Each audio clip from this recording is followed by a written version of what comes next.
একদিন এক ছোট ছেলে তার মাকে জিজ্ঞাসা করল, মা, আল্লাহ আমাদের দোয়া শুনেন কিভাবে? মা মুচকি হেসে বললেন, বাবা, আল্লাহ সব সময় আমাদের কথা শুনেন।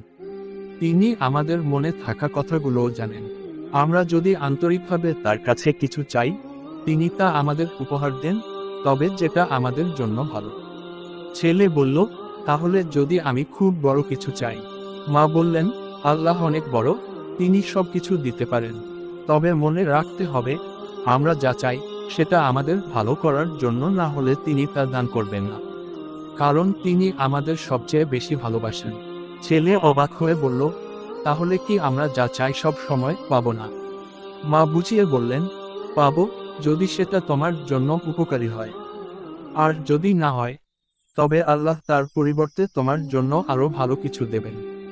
ছেলে মাথা নেড়ে বলল, আল্লাহ আসলে অনেক মহান, আমি এখনই তার কাছে দোয়া করব। মা ছেলের এই ভাবনা দেখে খুশি হয়ে আল্লাহর প্রশংসা করলেন।